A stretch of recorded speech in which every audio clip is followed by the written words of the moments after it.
Extra bend on the seat stay, 135 millimeter spacing. All right, Chris, we're looking at these frames for almost 5 years. You could slam into it, grind on it, it would never collapse. Yeah. You don't pinch, but you had to use a female axle. All right, Chris, what do we got here? Well, this is our latest 29-inch frame, the Booze Cruise. This is the drawing here. Basically, we started with the ATF 29-inch frame, beefed it up, put a disc on it, extra bend on the seat stay so that the laser cut drop with the disc mount on it. So we've got a really nice fit with that extra bend. That extra bend is actually a huge pain, but got that in there so that the dropout fits better. It'll have some cable, or actually hydraulic line guides on it. This was a sample that we made. It had smaller tubes. This is some kind of a textured powder coated finish. Doug has actually been riding this bike for a while now, going to these ride outs and probably doing lots of wheelies on it. Non-stop wheelies. Non-stop wheelies. So this was basically the sample. Everything was good. We wanted to beef up the front end. Are there any other big changes, Balls, on this Booze Cruise over the ATF 29 or from the ATF 29? Larger diameter tubing. So larger tubing in the front end, disc mount. Badge. Oh, it's gonna have the shield head tube badge on it. I'm working on some kind of a bottle opener that mounts into the badge holes. That, you know, it's good since it's the Booze Cruise. I'm sure people need to open some bottles While they're riding these things.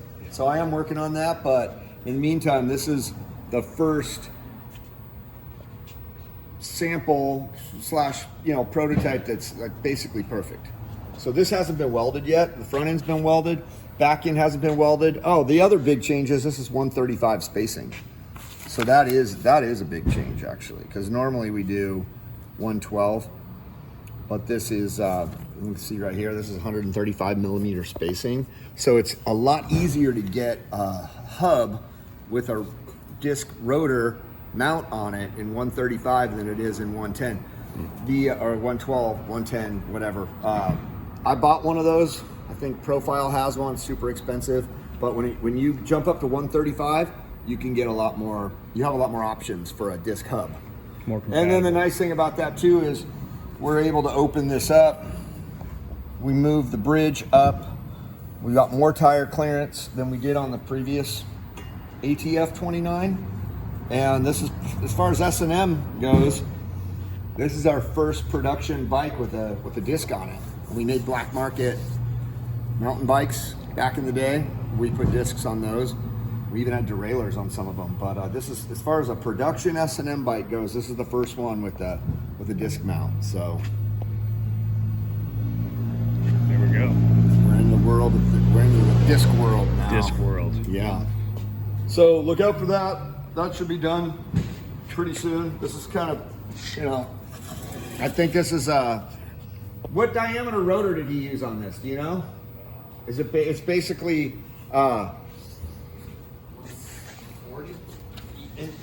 It's not a teeny tiny one, but it's not a huge one either. So I think it's the one that's readily available. I know on my prototype frame with the disc, I have a little tiny 120 rotor, which is super hard to find. But whatever size we went with here is basically the most available one. 160. 160. And then, you know, these hubs have a lot of adjustment on the rear cog, where, you know, your standard cassette hub doesn't have any kind of adjustment whatsoever, but you can move this guy in or out. If you want to run a larger sprocket, you want to get this thing out as far as you can and run a larger sprocket. Since you have a 135 hub, you know, it's crept out a little bit, so you can bring the chain out.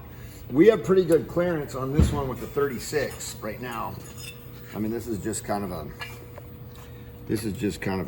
I mean, you're out here with the bearings and everything, but so we have good spacing for a 36.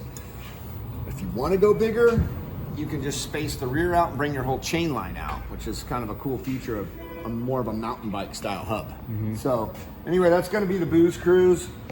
It'll have colors, graphics, like I said, hopefully a bottle opener of some sort, and that should be happening pretty soon.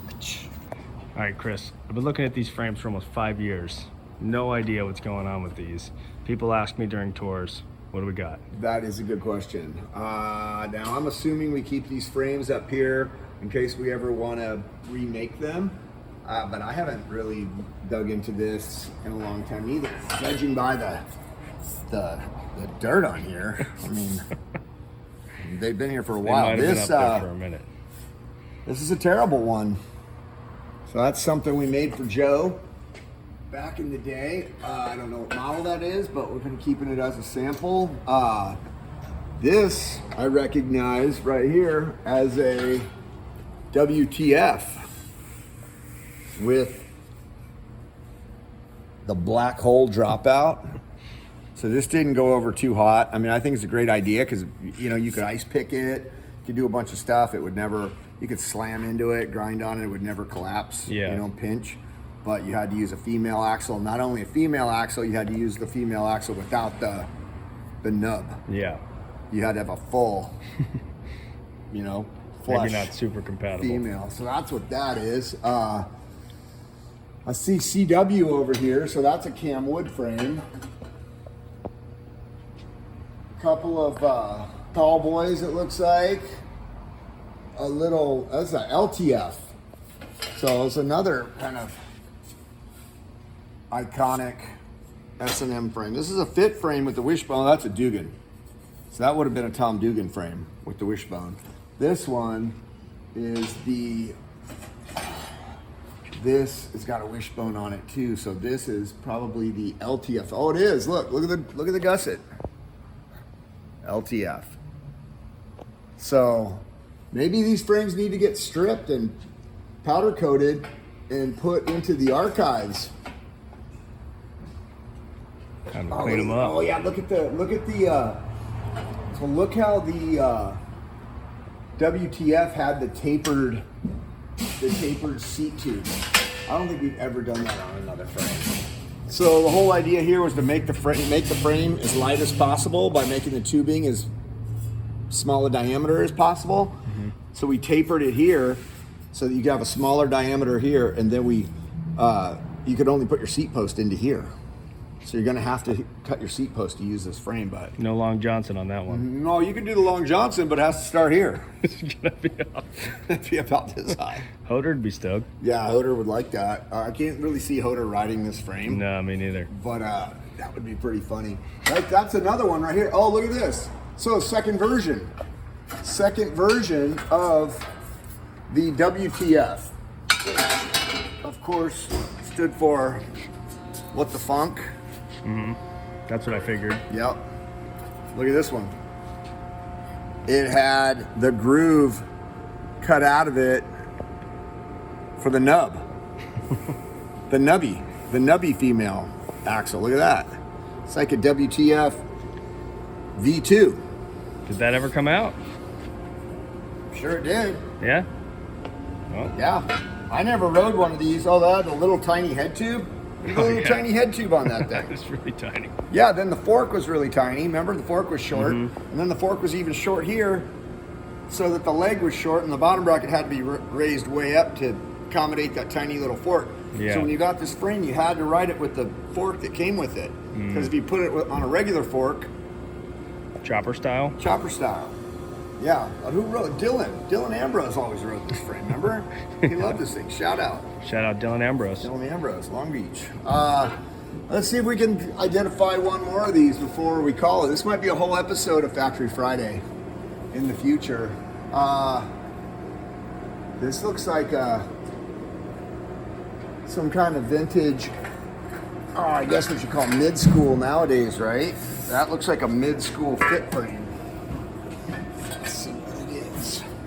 Oh, it's got the oval, it's got this ovalized down tube. Can you see that? Oh, this is the Edwin frame. Oh, this is the first brakeless frame that we ever did. It's an original fit Edwin frame. It's got ovalized It's got ovalized chainstays, so you could grind on it here, smash it here, and the tube wouldn't be as prone to denting. And the same thing with the down tube. In case you slipped off some kind of peg trick, smash this thing on a rail or a ledge or something, it wouldn't be as prone to denting. So yeah, we'll wrap it up with that one, but that's pretty sweet. Yeah. Shout out Edwin. Yeah, so now we've got probably an original, well, we've got Edwin Fit frames and Edwin S&M frames. That's cool. Edwin's all over. Yep. All right, well, that's sweet. it from the rusty frame rack. Be real quiet. Going on a search for the new guy. Heard there's a new guy. Jeff Z. There might be a Jeff Z up here.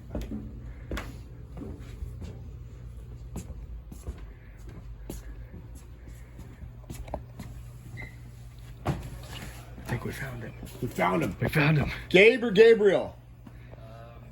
Gabe, it's cool. You good with being on this week's episode of Factory Friday? Sure. Oh, we got made a new guy. This is Gabe or Gabriel. Gabe or Gabriel. I'm sure it's Gabriel when his mom's mad at him. Around here, it's probably going to be Gabe because that's shorter and quicker, easier to say. Yeah. But somebody actually replied to our request for a job and has been hired. Made it. What do you got going on? Pulling some orders? I'm pulling this Corey Nastasio. Yep. Nastasio. Or Nastasio. Nastasio metal eagle frame. There you go. Nice. All right, so this is day one. Day one for Gabe. How's it going so far? It's good. I like it. It's fun. I'm learning a lot about bikes. All right. Keeps you moving too. Yep. Up and down the stairs all day. Yep. Nice and warm. All right. Thanks, man. Thank you, Gabe.